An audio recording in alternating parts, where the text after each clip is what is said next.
15वीं शताब्दी में भारत पूरे संसार में अपने हीरे जवाहरात तथा विशेषकर मसालों के लिए बहुत प्रसिद्ध था, जिस कारण उस समय भारत के साथ व्यापार करने के लिए यूरोप तथा अरब के देशों के बीच होड़ लगी रहती थी।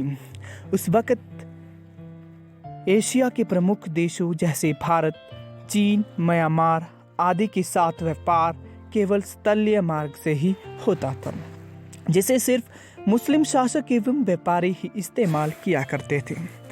उस मार्ग से यूरोपियों को मुस्लिम शासक व्यापार नहीं करने देते थे।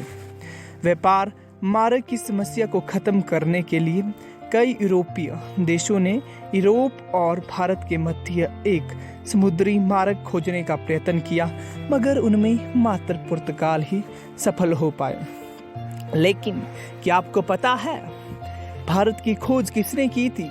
यानी पहली बार किसने यूरोप से समुद्र के रास्ते भारत आने का मार्ग खोजा था? तो आपको बता दें, वह पहला पुर्तगाली व्यक्ति था Vasco D gamma.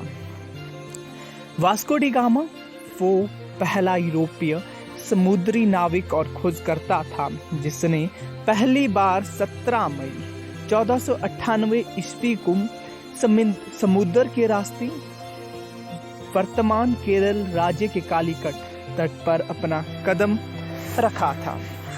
Vasco D gamma के आने से पूर्व तक भारत कई बाहरी घुसपैठियों और हमलावरों जैसे सिकंदर, अरब और मंगोल आदि को देख चुका था, लेकिन वे सभी उस समय प्रसिद्ध स्थलीय मार्ग खैबर दर्रा से होकर आए थे, समुद्री मार्ग से नहीं। तो वास्को डी गामा की समुद्री मार्ग से भारत की खोज भारत को पश्चिमी दुनिया से जोड़ने में मील का पत्थर साबित हुआ। इससे भारत और चीन जैसे सुदूर पूर्व के देशों के मसालों, रेशम, चांदी, सोने आदि की पहुंच पश्चिमी देशों तक हो गई। हालांकि ये भी सत्य है कि पश्चिमी देशों की भारत के धन दौलत के प्रति उत्सुकता के बाद में लालच का रूप ले लिया और उन्होंने भारत को भी अपना एक बड़ा उपनिवेश बना लिया।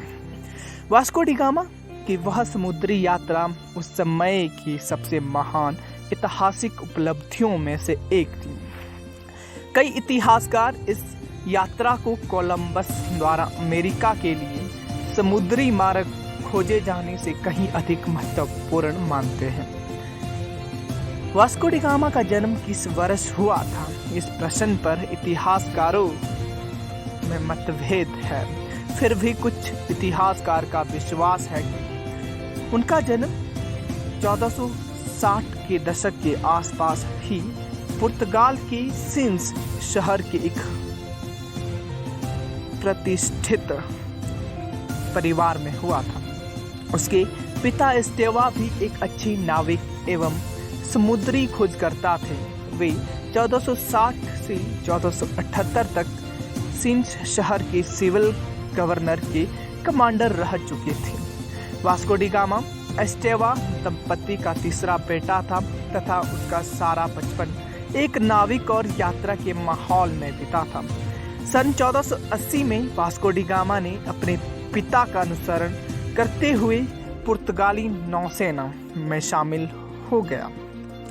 यही उसने नौचालन और लंबी समुद्री यात्रा करना सीखा।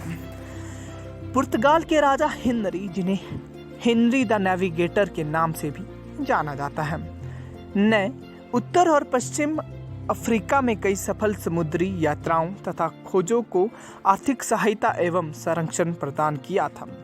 उस समय उनके द्वारा आर्थिक सहायता प्राप्त लंबी समुद्र यात्राओं एवं नए देशों की खोज ने पुर्तगाल को एक समुद्री और औपनिवेशिक शक्ति बनाने में बहुत बड़ा योगदान दिया था।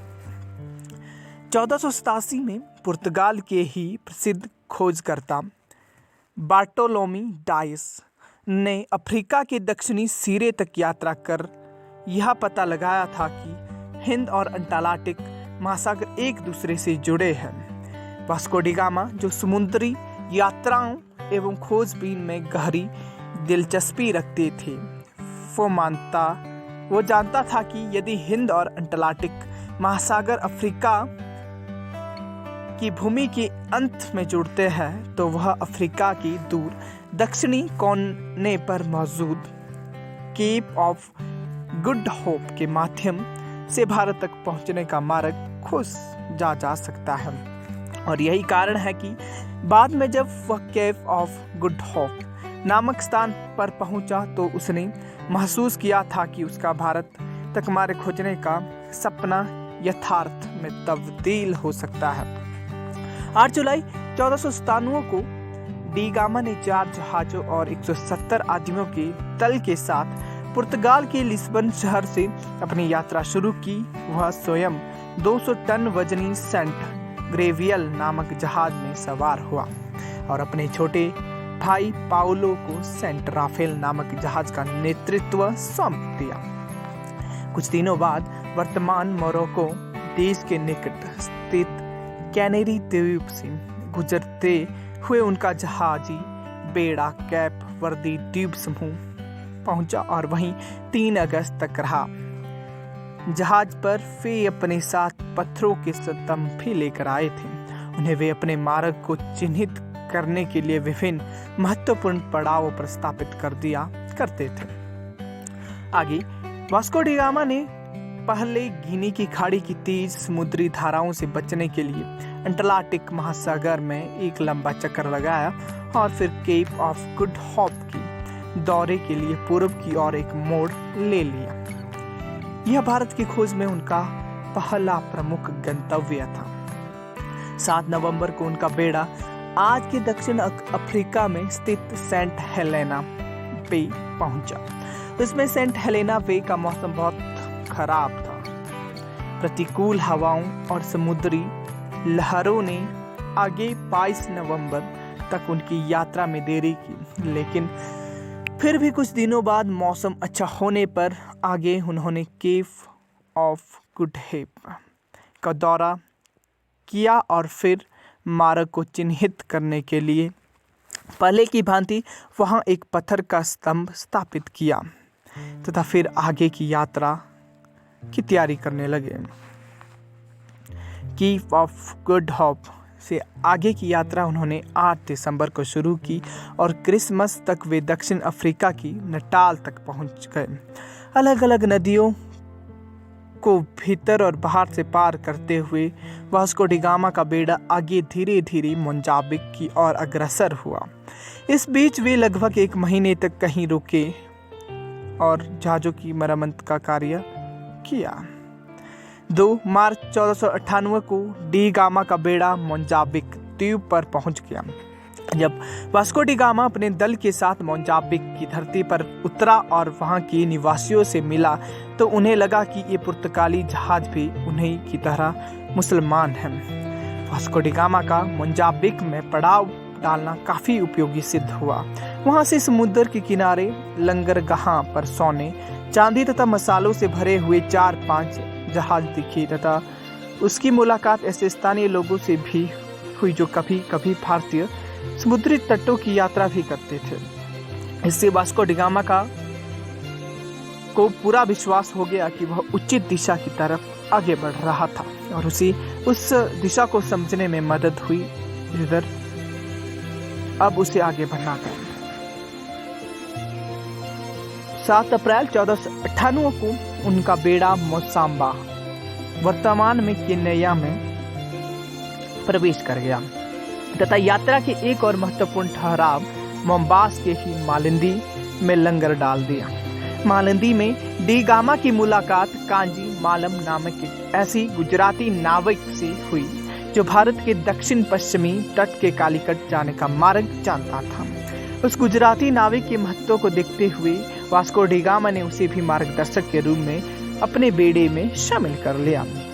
20 दिन लगातार हिंद महासागर में चलने के बाद वास्को डी गामा को धीरे धीरे भारत के घाट और पहाड़ दिखने लगे और अंततः 17 मई 1498 को वह भारत के दक्षिणी पश्चिम में स्थित कालीकट के बंदरगाह पर उतरा।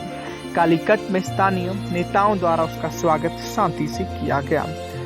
वह यहाँ लगभग अगले 3 महीनों तक रहा और भारत के बारे में बहुत सारी जानकारी इकट्ठा की। वास्को डी गामा 2 साल से अधिक समय तक लंबी यात्रा करते हुए 18 सितंबर को पुनः लिस्बन लौट आया। इस दौरान उसने लगभग 38,600 किलोमीटर की यात्रा की थी। इस लंबी साहसिक यात्रा में उसकी कुल 117 साथियों में से 116 की यात्रा के दौरान ही मृत्यु हो गई थी। वास्को डी गामा की इस उपलब्धि से पुर्तगाल के राजा बहुत खुश हुए तथा उन्होंने उसे दूसरी बार फिर 1502-3 में भारत की यात्रा पर भेजा था। इतिहासकारों का मानना है कि जब वास्को डी गामा विभिन्न प्रकार के भारतीय मसालों और रेशम के साथ अपने देश पुर्तगाल लौटा तो उसने केवल मसाला बेचकर यात्रा पर खर्च किए गए पैसों से 4 गुना अधिक पैसे कमा लिए थे। 1524 में वास्को डी गामा की मृत्यु कालीकट में ही तब हो गई थी जब वह अपनी तीसरी यात्रा पर भारत आया था।